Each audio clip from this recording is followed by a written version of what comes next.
This is Chuck the Iceman Down. You're listening to my pal, Little Jimmy Norton.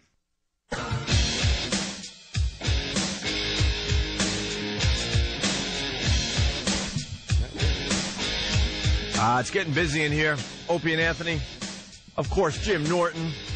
Louis C.K. Louis, where are you playing? Long Island? Long Island, the Westbury North Fork Music Hall? Yeah. Thing Place. It used to be the Westbury Music Fair, they called it. And then it was the tent for a while. Was it? The music tent, and now it's the hall.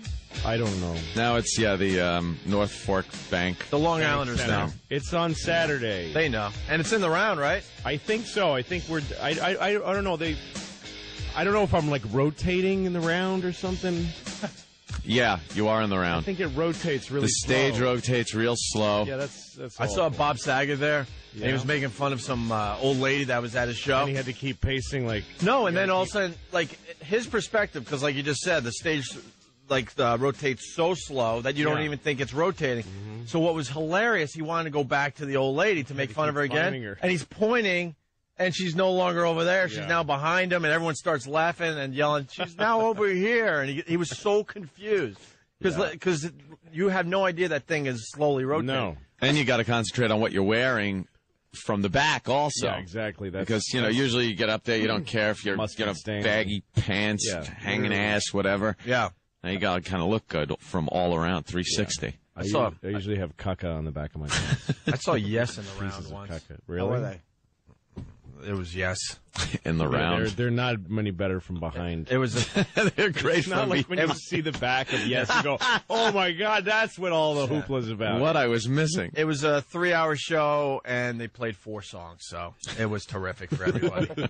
I've actually done that gig, the Westbury Music Fair. I didn't headline it. Actually, I did it years ago, 2002. Ooh. But I was no in the round. I didn't in the round. No, you didn't. No. Yeah. No, Lou, I was the closing act.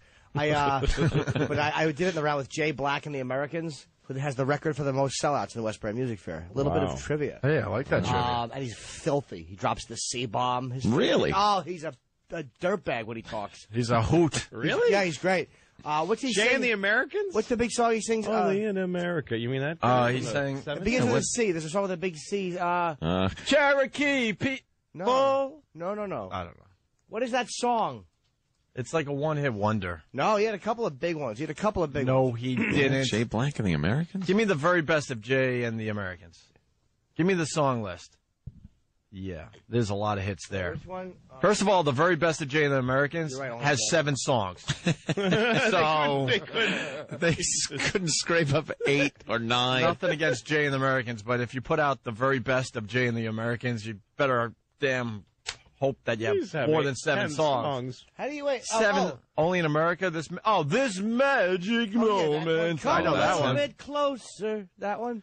Yeah, that's like a TV Ultra commercial. Bright. That's a big hit. Toothpaste or something. Wait, that was actually his That's song? his song, yeah. Wait, give me a taste of That's that. Arid Extra Dry. You can't. We got all sorts of issues today. Okay. I met the guy who wrote By Menon.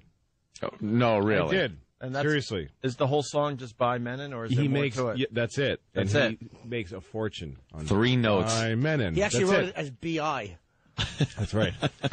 No, I asked him about it. He said that the Menon gave him a shot at it. They said, "Well, give us some." So he gave him like 20 things. By Menon and by Menon. Like, by Menon. It was every combination of 3 notes. Yeah. And they picked number 15 or whatever, and it bought him. He has a house and all kinds of stuff from it. Wow. We also got to say hi to Jim Jefferies, who played Caroline's last night here in New York. Hello. How'd it go, Jim? It was all right. Yeah, that wasn't bad. Yeah. Yeah, people laughed. That's the job, isn't it?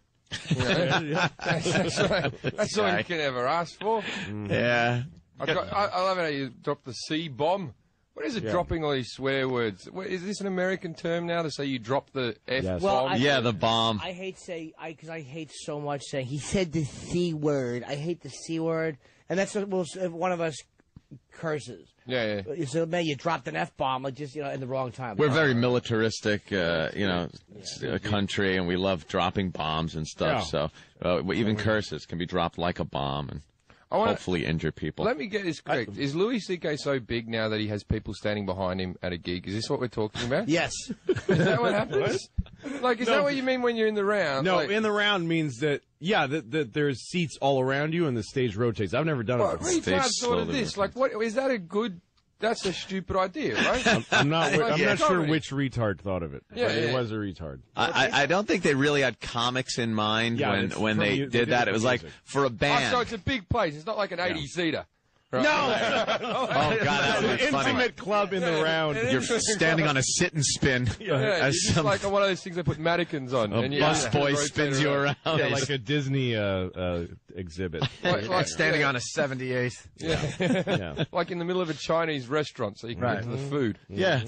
No, that place was pretty much made for bands, and they would set up so you could see everybody in the band. But, comics, it's a little weird. I don't it like works, the but idea of it. I was at the movies the other night, and I see a trailer come on. Oh yeah, and I'm just sitting there, and I just had to burst out. It's Louie. Yeah.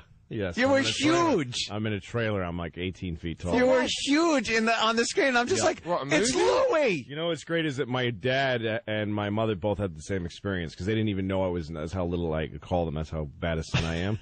My dad was like, he's just going to see a movie, and he sees his son making a goofy stop the music for the joke. Right? Yes, you did. I know. I noticed that too. The music's like, darn it.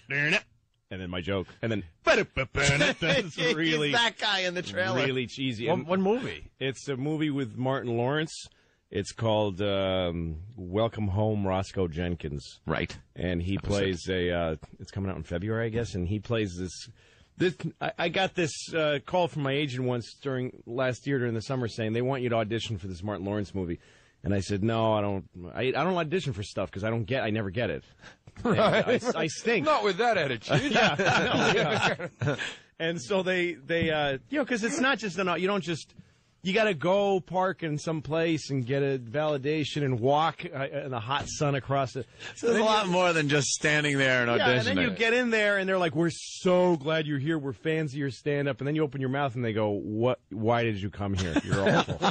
So it's an awful thing to go through. Terrible. So I don't do it anymore. So then one day they go, "This Martin Lawrence movie really wants to see you." So I said, all right, make an appointment. And they made the appointment. And then I remember it was like 3 o'clock on a Wednesday. And so it got to be 2:30. And I'm like, I'm not going. I didn't go. And Jesus. And so they How did you get so popular? You're a go-getter, Lou. Yeah, so they call me and they go, they're offended because they actually really made a space for you. All right, make another appointment. So they made another appointment on the day I was leaving, and I just, again, I got on the flight, and I remember being on the flight going, oh, boo, I forgot. And then I get to New York, and there's a script of the movie waiting for me in my apartment, and with a note, please put yourself on tape. There should have just been an FU note. Yeah. Just but they want me to get, screw. I'm certainly not going to go get a video camera, set it up, make my wife talk like Martin Lawrence so I can audition for this movie, and then send it.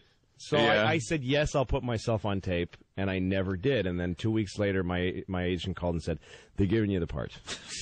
Wow. Wow, that is a great strategy. Yes, it is. It's like, I don't care if I get it. I'm not going to audition. Yeah. You were so relaxed. Yeah. Giving you the reason I think, and because I've cast movies and TV shows, when you go on tape, when you audition for something, you close the book on yourself. They go, okay, because every audition kind of sucks. Mm-hmm. No matter how good somebody is, when you audition, it's disappointing. Like, even if it's like, oh, let's get Robert De Niro, and then if he auditioned, which he doesn't, obviously, you go, it wasn't what I saw. But Could when you there's be somebody, more De Niro? Yeah, exactly. But when somebody's out there and they won't audition, you're like, but he might be the guy. He might be the guy. And so they didn't find anybody. You'd rather have the element of doubt working for you. Oh, hey, buddy. That's the first movie I ever got, and I got it that way. And I've done 2 more movies that I got without auditioning. Love it. Same way. Bravo. Same way. Whatever works for you, man. But the line in the stupid thing is he's a TV show host, and I go, you're the new Oprah. You're the male Oprah. You're Ope Bro. It's Yes. awful joke. Yes. Did you And deliver it? I'd love to lay it on the movie, but I made it up. It was an ad You're lib. Ope, bro. Yeah. When I saw your huge face on the screen, I wanted to yell out, "I know this guy!" until the joke. Yeah, exactly. And then, who's that guy? What an idiot! I was like, Louie, you want to sit over here near me? Hey, Ope, bro. we I made Jimmy's that up. still repeating the line. I don't actually get it. I don't actually. I don't actually get Well, it. instead of Because Oprah, is that like? He's the male Oh, Oprah. yeah, that's like a Ope bra. Bro, which is like a black gentlemen refer Yo, to each my- other. but my the bro. word, Yeah, the a word long time bra ago. doesn't mean Yeah. a feminine black word, does it? Is No, that- but it's just the that joke sucks. No, it doesn't. No, it doesn't. It doesn't need the feminine side to then have.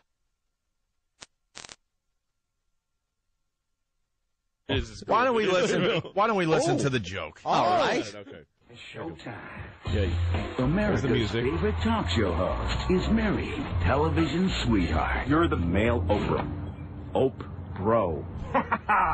But before There it is. The worst part is No, that I'm wrong. That's an excellent I know, joke. it's really good. The worst part is that the guy, the director, kept telling me to laugh at the joke. That's you laughing? He goes, Okay. you got it. You have to really, you're being funny and you're making a joke.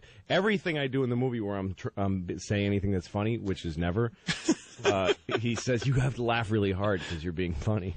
Did you have to wear the I'm whole? laughing. I'm LOLing Who directed all this? of my jokes. Who directed I'm this? one of those jackasses that writes a joke and then says LOL to LOL. himself. Yeah. Did you have to wear the Bluetooth Director- through the whole movie? Yes, I did. I'm wearing a Bluetooth. I see that. I see it Bluetooth. still. There he is. You meant to be like a manager type of guy or something. Yeah, that's exactly it. Let me hear it again. you're the male Oprah.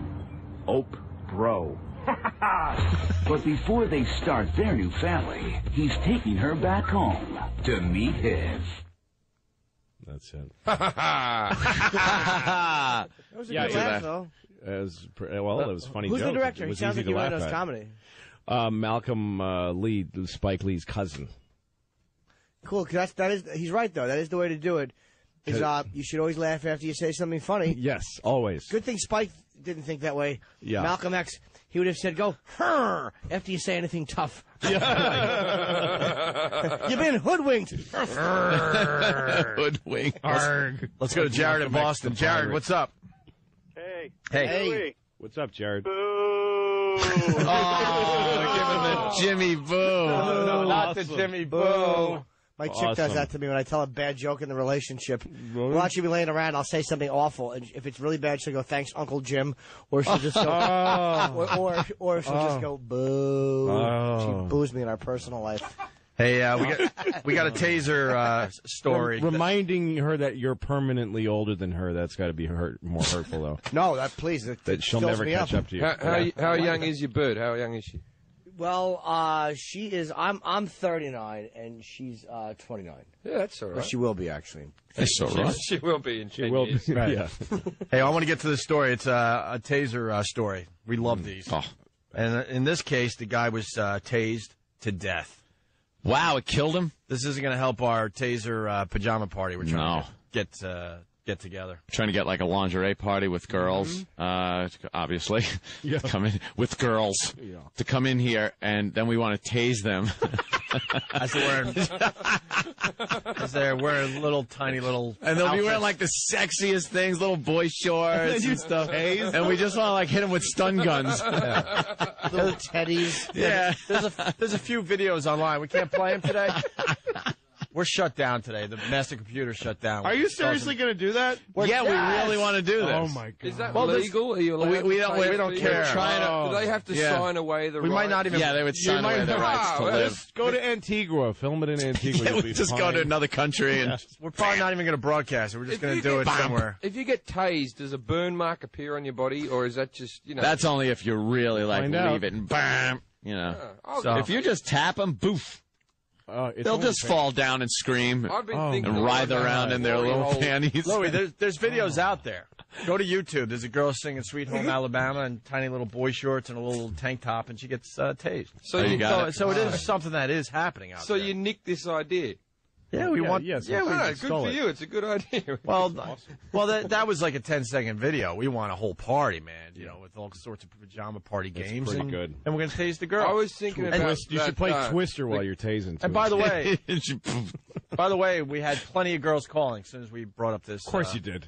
This idea. All right, here we go. Crazy Polish guy in Canadian airport gets tasered to death. Oh, awesome. This one died. The video begins with a man who appears agitated. By now, 40-year-old Robert Zikansky has been in a secure area of Vancouver International for almost 10 hours. Passengers are trying to talk to him in English, but he doesn't seem to understand. With the woman on this side of a glass wall and he on the other, Zikansky can be seen picking up a computer and throwing it. In fact, he threw the computer and a chair in front of two YVR security guards, who make no attempt to restrain him. The RCMP won't arrive for another 1 minute 45 seconds. Security guards didn't try to restrain him?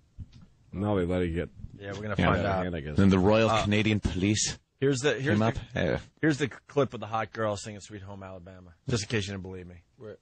Where should you face it? Face it. Face it.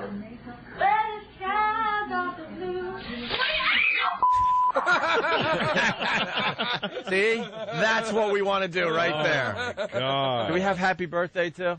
Yeah, these are really quick. Here's Happy Birthday. Happy birthday to you. Oh, good, idiot. Is that great? Can't you visualize it? This studio filled with hot girls in pajamas. Visualize it, yeah. Of course, you want to be here, right? I'm gonna be here. And because the holiday's right around the corner, we got this touch one. myself to it tonight before it even happens. Jingle bells, jingle all the way. Oh my God! All right, here's more. Hold on, Lou, do you think Fred Claus looks funny?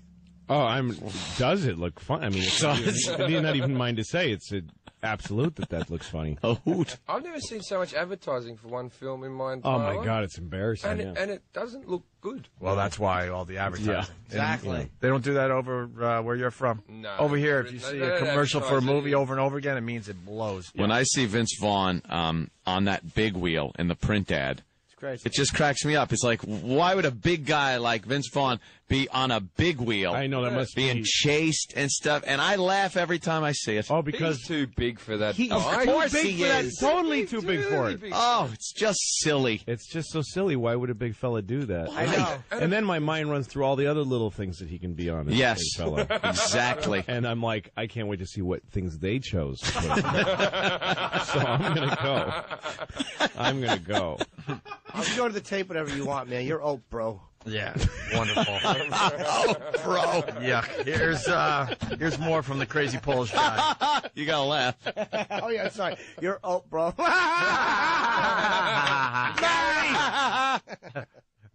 Yeah, he's in a movie and we're doing a dumb radio show. I know.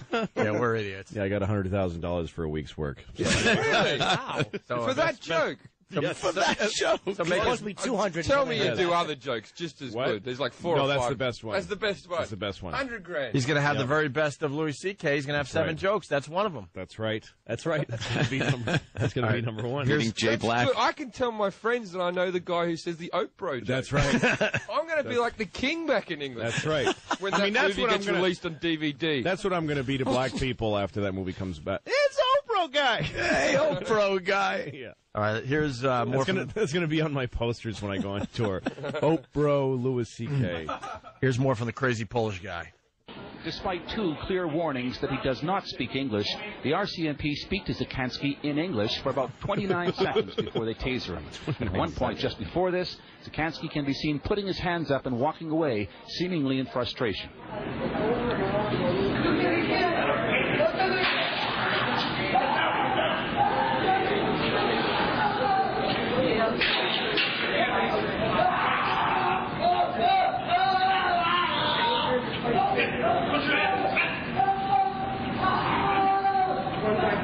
You can hear someone yell, "Hit him again, hit him again." Harder, harder, Hit the Pollock, hit the Pollock. harder, harder. Hit the Pollock, hit the Pollock. I thought that was going to be funny. It really was just a man dying. Yeah. There's really no humor there. Well, he didn't die like Jerry Lewis or something.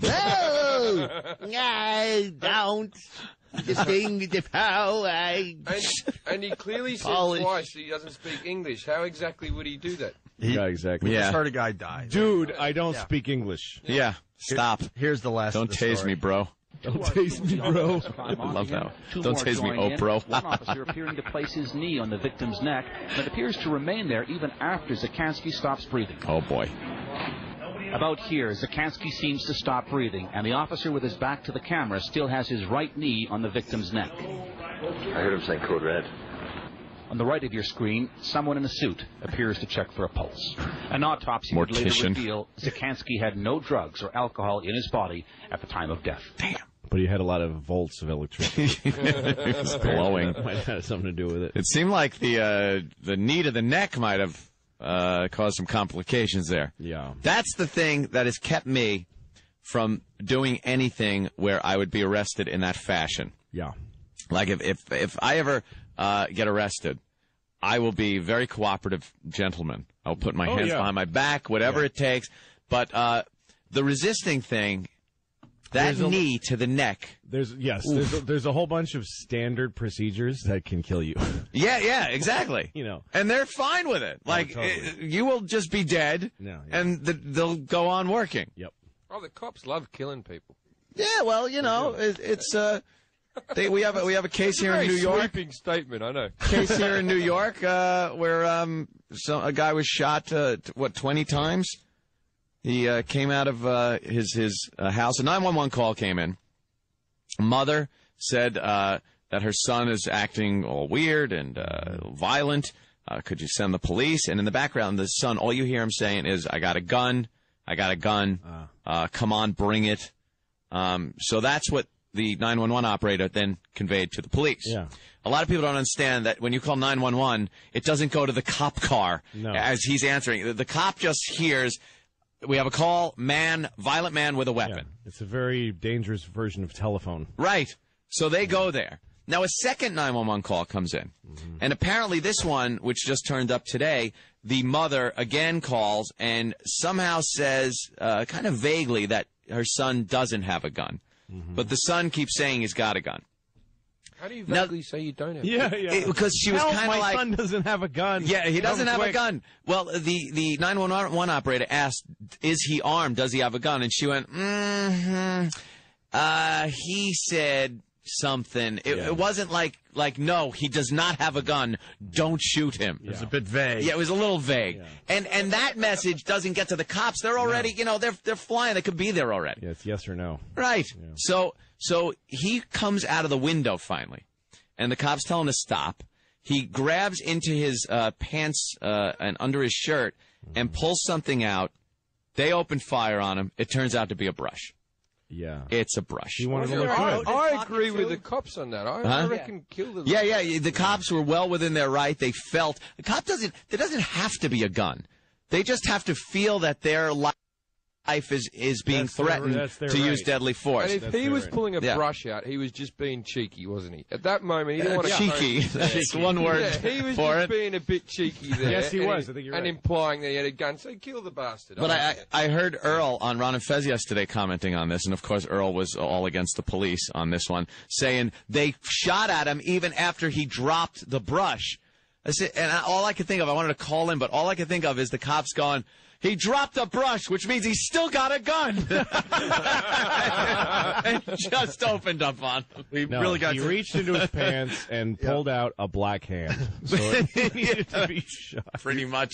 Some people are saying that. They look like their hands look like guns. Yeah. Oh my God. We really got to take a break. Yeah, we got really late. We got Jim Jefferies in studio, Louis C.K. Jim Jefferies, Caroline's tonight again. Caroline's tonight at 10 p.m. And Louis C.K. out there on Long Island. North Fork Bank Center, place where I will talk and you can listen. When? Westbury. Money. Saturday night, 17th. All right, we'll be back. Opie and Anthony. Hear what everyone else is talking about. O&A, uncut and live, continuing the show on XM Satellite Radio, starting at 9 a.m. Eastern. Visit xmradio.com to subscribe.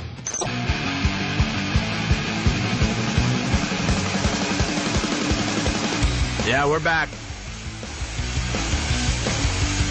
Opie and Anthony. Jim Jefferies giving us good stuff during the breaks.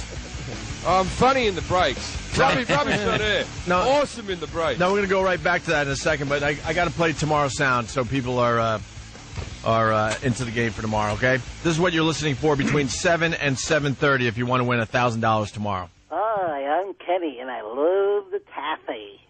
Don't ask. But that's what God. That's what the listeners need to listen for tomorrow between 7 and 7:30 if you want to win $1,000. That sound and all the sound clips are up on onaradio.com, so you know what you're listening for. Whoever wins should spend that $1,000 to have that man killed. He could not take direction. No. He could absolutely not take direction. We're trying to tell him, punch it up a little bit, get some energy. You do a little cartoony voice, but make it loud.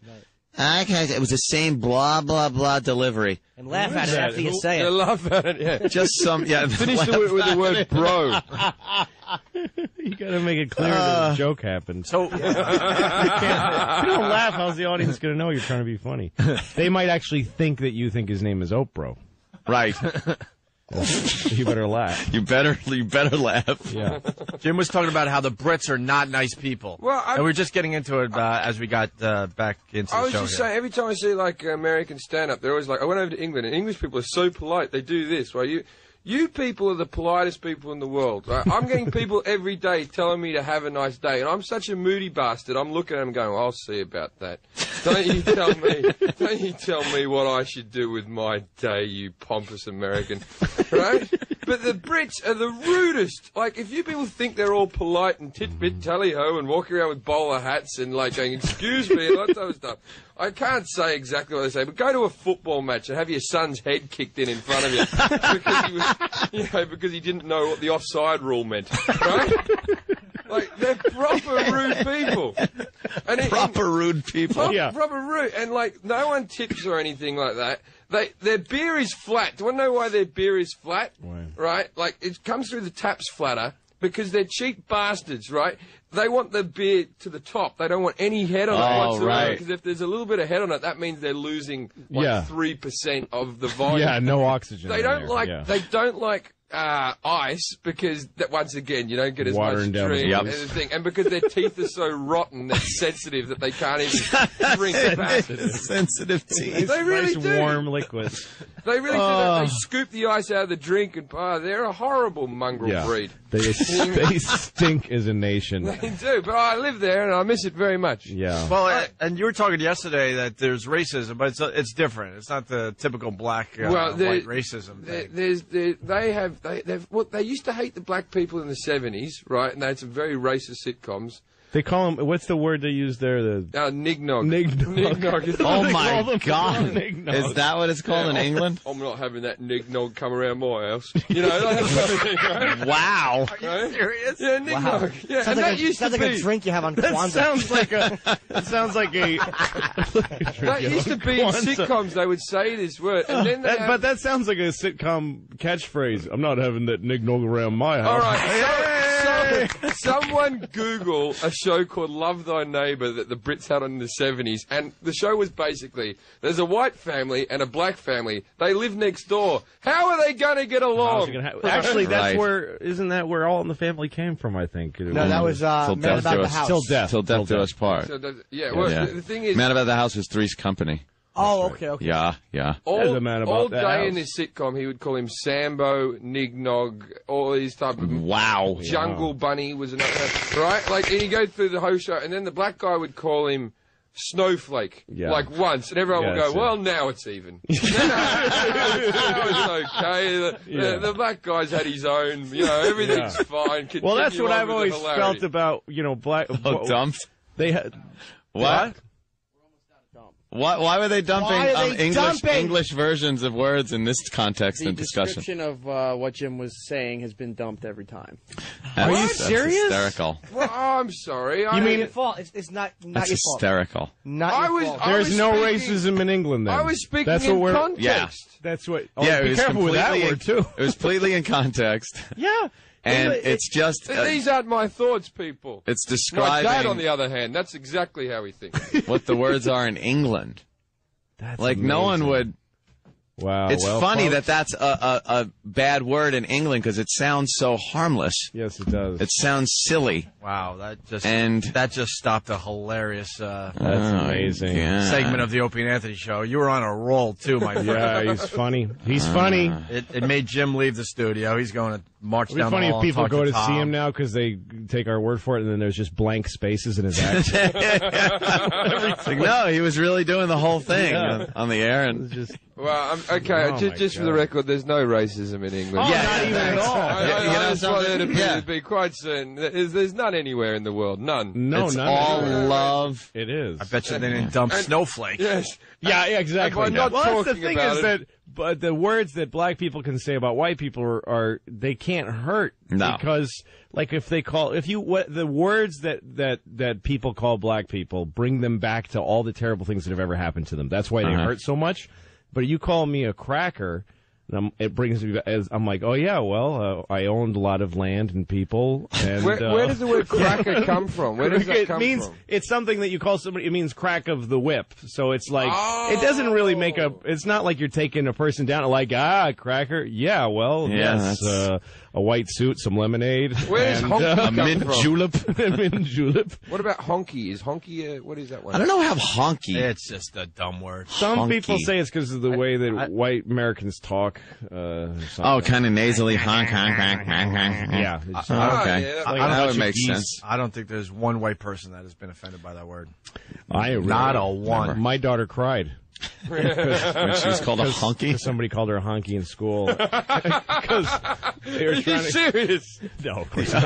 I thought that's an awesome story. No, That she was would have been a carrying- great She was story. carrying a book and wearing sunglasses, and there was a bunch of black people calling her honky. And as the National Guard was leading her into a Yes. Right.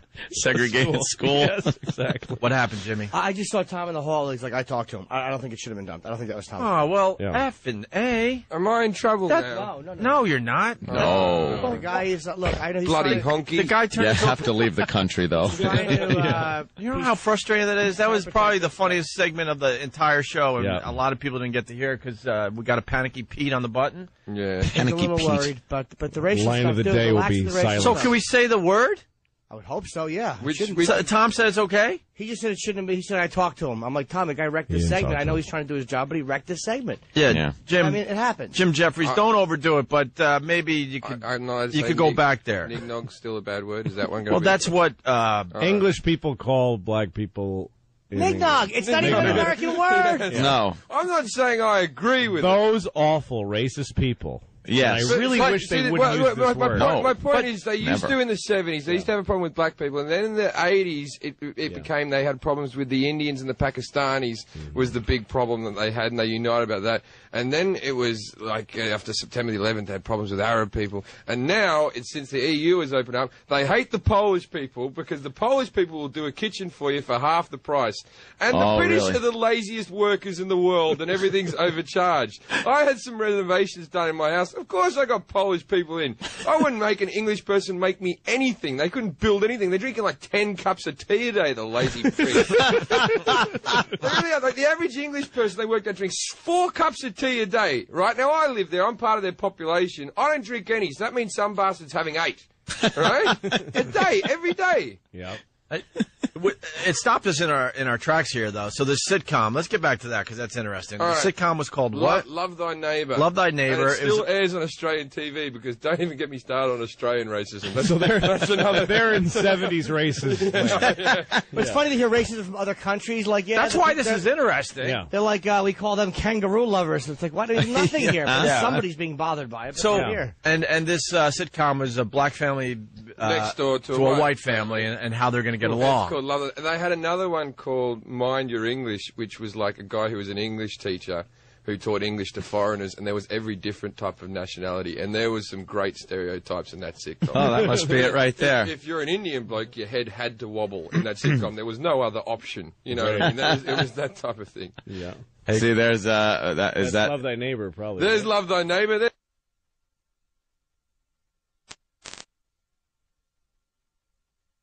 and the Jeffersons Yeah. living next door to each other because I think that was- Wheezy always got along with Edith. Yeah. Two shows you really can't make nowadays. No, Some of the greatest sitcoms ever. What Can't about even Charles make in them. Charge? Good luck getting that one through. Yeah. Whoa, I know. We're going through the subject matter they young girl, touched on. Eggert or whatever. What's her name? Nicole Eggert. Nicole Eggert. She was a good thing, wasn't she?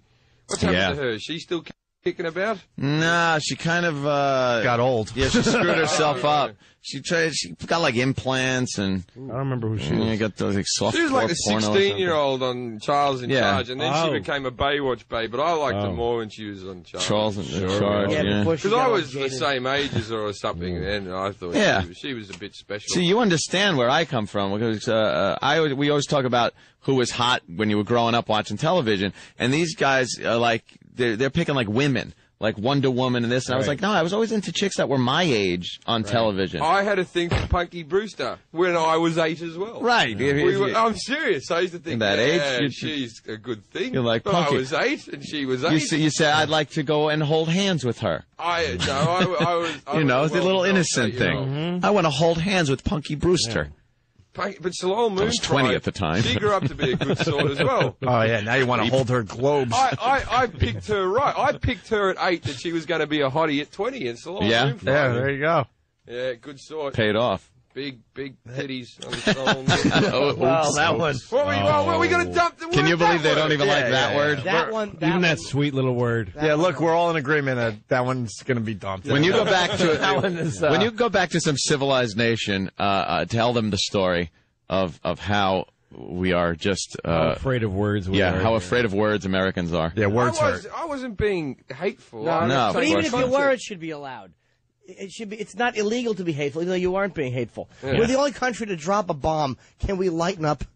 Yeah, come on. We dropped 2 atom bombs. That was a lot of guilt. What's wrong with a lot of guilt there, Jim? a funny word for boobies? I know, and they were wonderful bombs. But so also, you can say boobies. the whole thing with the Yeah. You can say boobies. Yeah, because it's funny. It's silly sounding. well, to me, the thing also that's so fake about stuff like N-word Yeah. is because nobody has a problem saying that. No, they Saying use it all the N-word, time now. But it's exactly like saying the word. It's just white people getting away with saying that word. Because if you say N-word, you're putting that other word that I can't say on the radio in people's heads. You know it, and you say it in your head. So the person says, somebody on CNN says N-word, and then I go, oh, she means, Yeah. So she's making me say it. But you They don't want you just say it. watch where this is going to go, though. That word will be banned from radio After shows. a while, you're not going to be able to say N-word. And then TV shows are not going to say that either. Yep. They're going to have to come up with something else, and then that will be banned. And Yeah, and exactly. so on and Is so on and the so N-word on. not banned? I thought it was banned. It shouldn't be. No, people want it to It be is, banned. but after a while, you're not going to be able to say literally.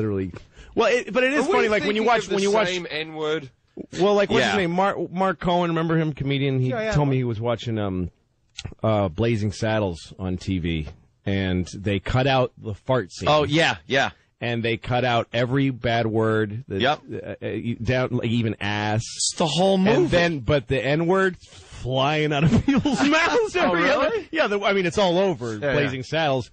But it's like if the idea is not to offend people, you took out the farts and you left in the N word. Yeah. Doesn't make too much sense. No. Hey, getting back to the Brits, we got a great story about a British guy. Listen to this. 38-year-old David Russell. The court heard he almost killed himself because he needed the money. He used a gun like this to shoot 7 nails into his chest and forearm. Then he told police he was a victim of street crime and tried to claim thousands of pounds in compensation. They just swung me around, pushed this thing into my chest. In hospital at the time, he told the BBC he'd been assaulted near his home in Gloucester by 3 young black men. Oops. No, but he didn't call them that. No, I'm sure. They were very young black men. They were young nignogs and they had carpentry tools. Rudimentary carpentry. I don't know why. At hospital. At hospital while on holiday. Having a cup of tea and driving nails into my chest. The thing is, do you have that over here? Like he's wanting compensation off the government, not off the people. Like if Why? you get, Right. Do you have that over here where you can just get money off You the government can't- if you get hurt? If something can't bad really happens sue to the you, government. No, in England, if something bad happens to you, they give you a few bucks. Yeah. I got $2 Yeah. grand because I got my head fractured in a comedy club. Walking out, a guy came up behind me and smashed my head into a table. Didn't like the set. I had a good show that day as well. And he smashed my, and I You got paid more than the gig paid. Yeah, I just rang up the government and said I got a fractured skull. And they go, what happened? I went, someone bashed my head into a table. And they went, then "Oh." they went, oh, and Yeah, they you sent me $2 grand. What is that about? How is the Great British system. pound worth anything? They're dopes. It's worth twice the dollar. I also had a house break-in. This is a true story, right? Me and another comic called Steve Hughes were sitting at home, and I kid you not, this is what happened. 2 guys came through the window, one with a hammer, one with a machete. If you look at the side of my head, I got like a scar there. Yeah. They cut my head, right? They tied us up and all that type of stuff. Then they drove off out of my house, and they got caught speeding in my car before we had ever made the call or whatever, right? They're now serving 12 years in prison for grievous bodily harm, aggravated burglary, attempted rape, and possession of... Wait. You can't just gloss over that. You can't just have that as part of I your forgot list. to mention my girlfriend was in the house. Oh, If I can't say the N-word on radio, I thought I couldn't get away with getting into graphic detail. And about then that. listen to us. It's like, oh, it's your girlfriend. All right, that's not interesting. That's not interesting. We thought you got raped. His roommate or something. Why attempted? Was he nervous or what? No, because they left before and they held the knife to her throat, and the cops just want to put it. They also got him for possession of drugs, right? Which was brilliant because they were my drugs, right? They stole your drugs. They stole like a little bag of weed and a gram of coke that my flatmate had, right? And the cops are questioning us, and they go, "Mr. Jefferies, one last thing. Do you know anything about those drugs?" Oh, yeah, you're going to admit to that in a And second. I went, "No, I don't know anything about them." And the cop goes, "Funny, your fingerprints were all over them." And I went, "They made me touch it."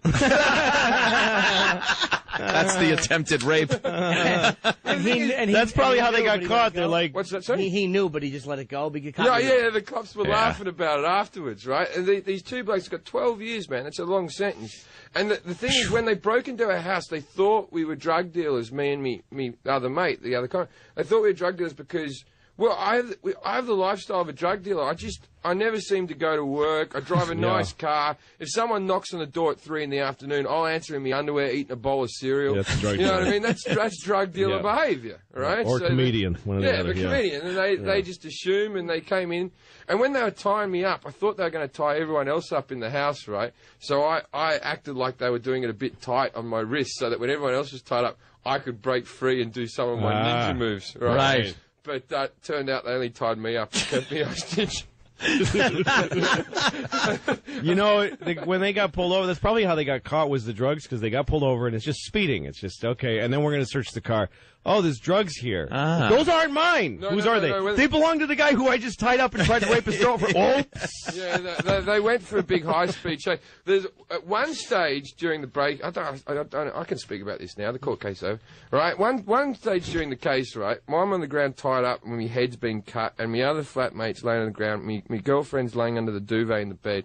The nicer one out of the 2 blokes, right, good guy, right, he walks over to, like, the chest of drawers, and I've got, like, pictures of my nephews and nieces, and he picks up one of the pictures, he goes, either you guys got kids, right, and my best mate, he doesn't have a kid, goes, 5-year-old boy, and I thought, I'm laying on the ground bleeding, they're going to kill me now, I'm the one they're going to kill. Yeah, because he's got kids. No, it's my kid, lying. Yeah, so I went, 4-year-old girl, and then we tried to trump each other, right?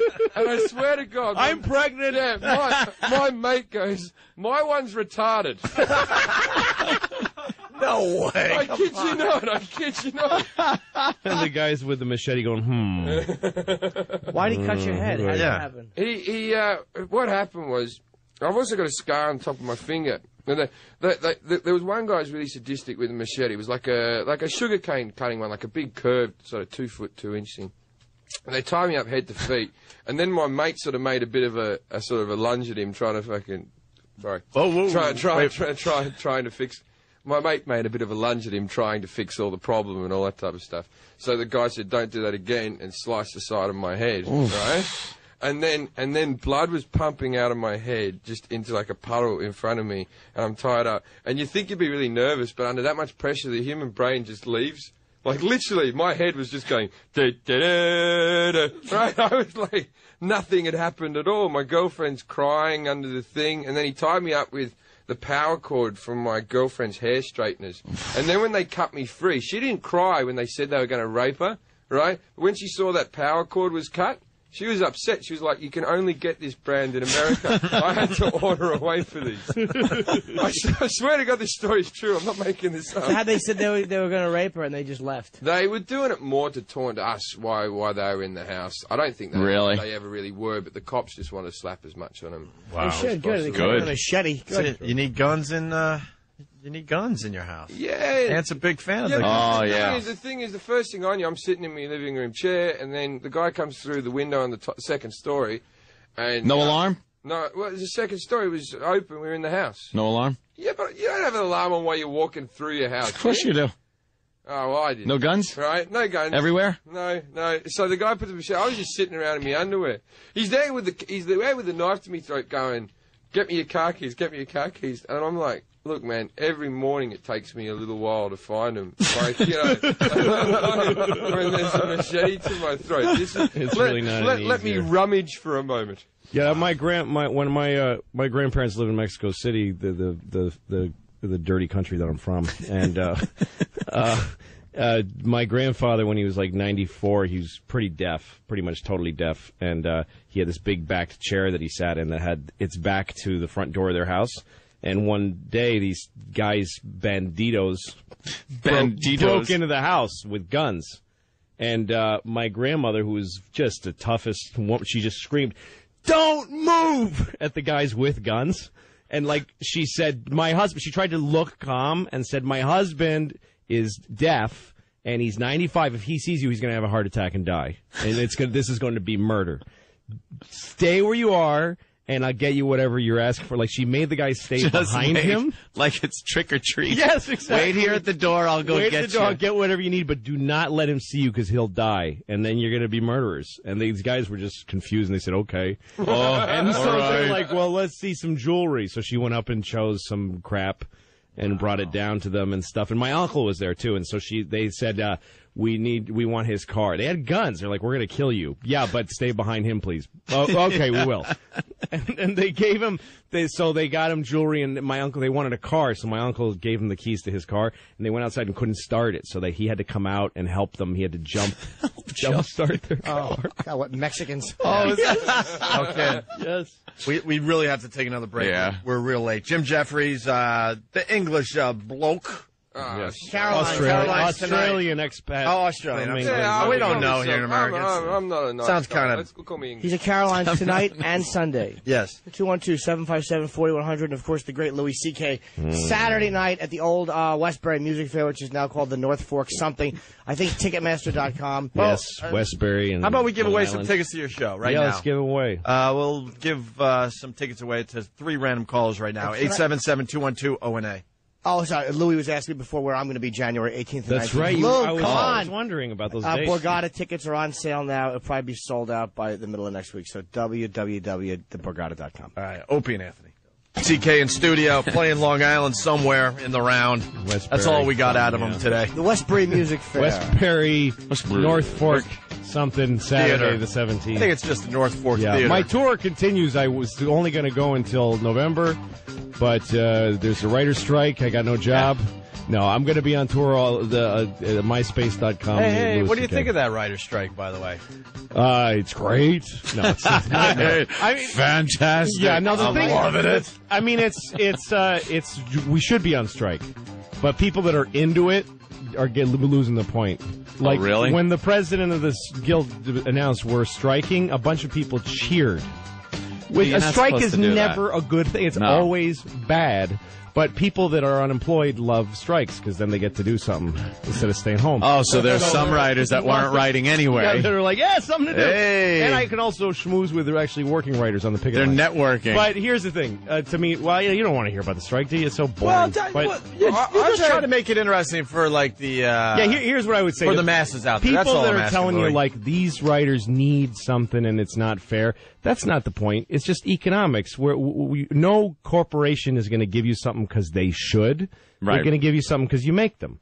So we're trying to make them give us what we think we can get because most people can't write.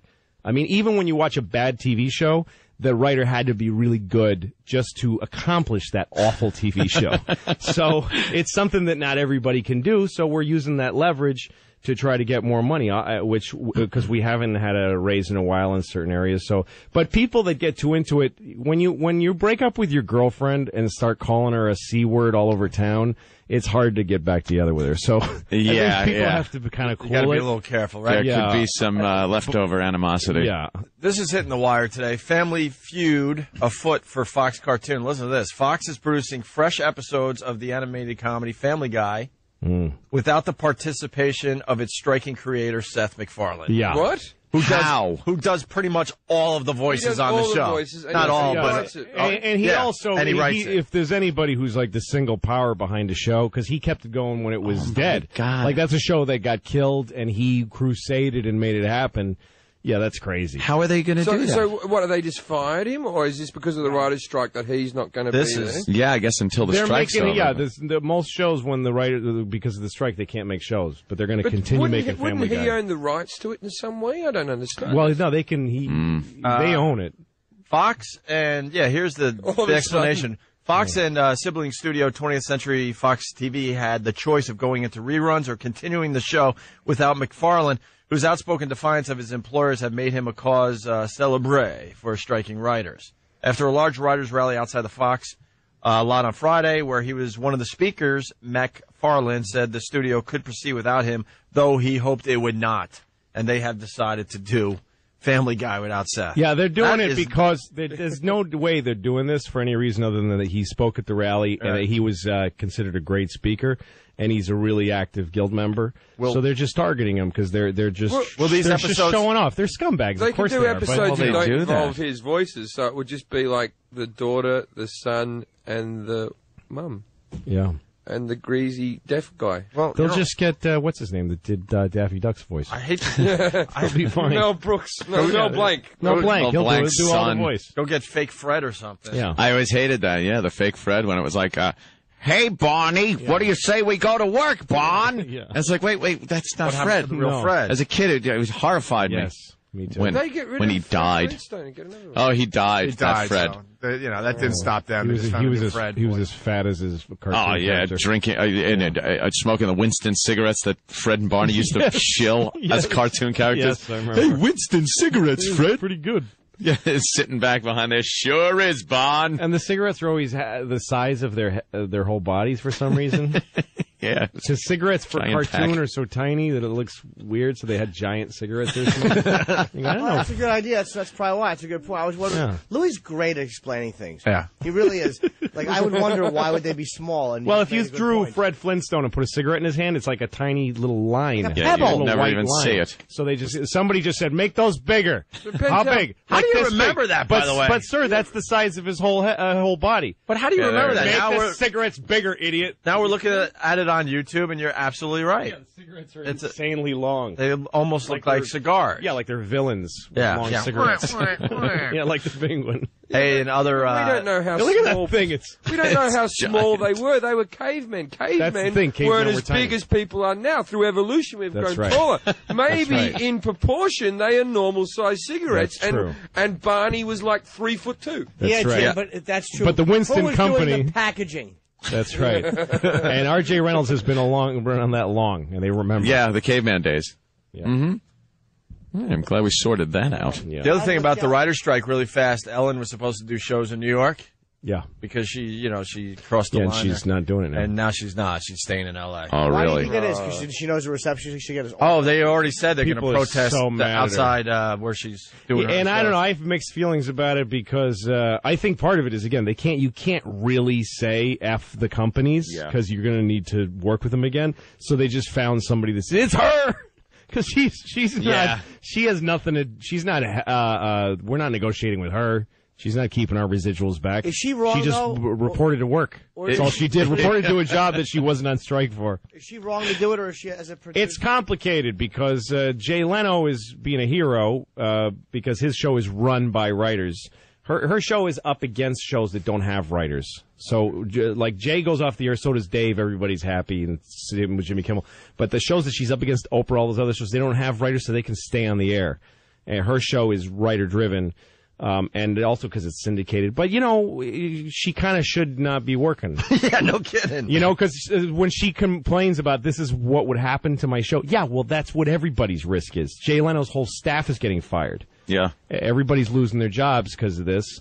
It's sacrifice. Wait, they're getting fired? But I don't think it's as simple as that. The thing is that Ellen is not a popular person. She's kind of a rotten, smelly, awful, she sucked when I met her. Is she not a nice lady? Idiot. She's. I wish we were on XM so I could describe her completely. Of course, but I can't. Wait, what have you heard? The FCC cannot, would not let her be accurately described. This is interesting. It would be like if a cop said who shot you and it was hard. He'd be like, you got to take me off the air because I can't tell you.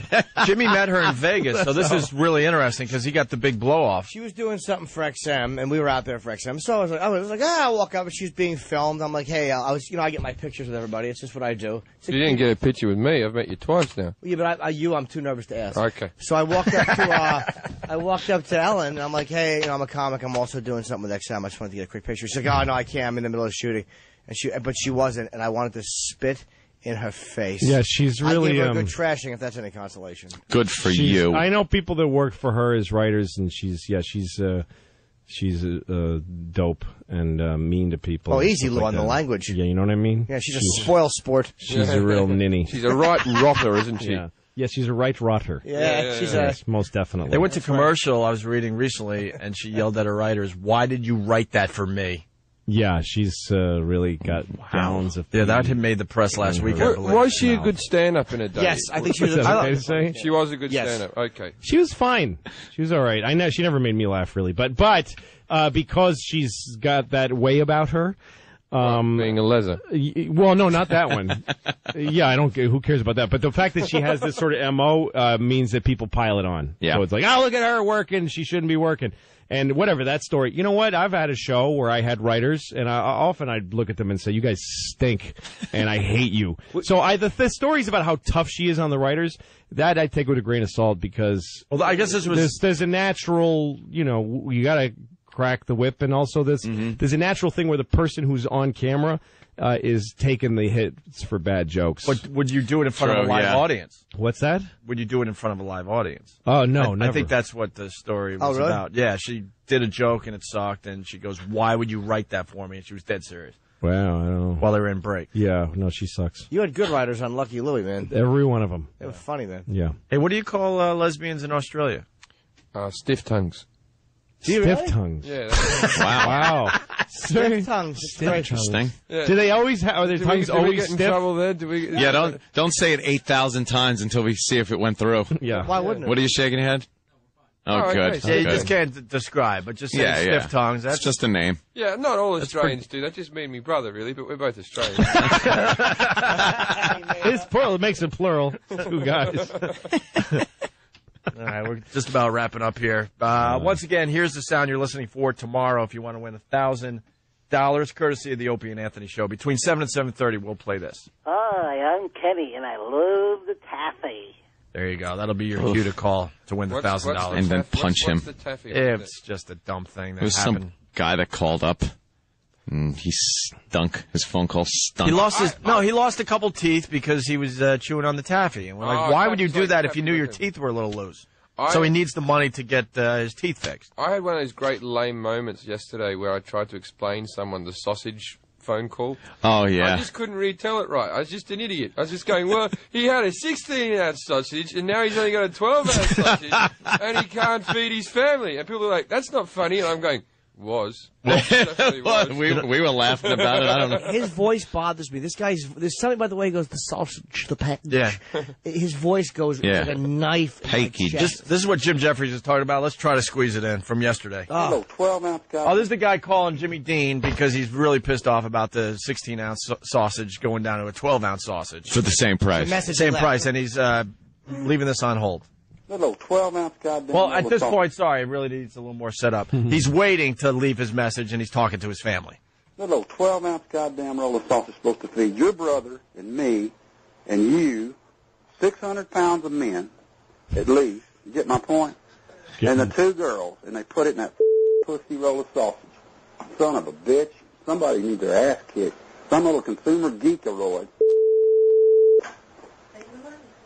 Save money. Yeah, save money. Save money. I'm going to eat, goddammit.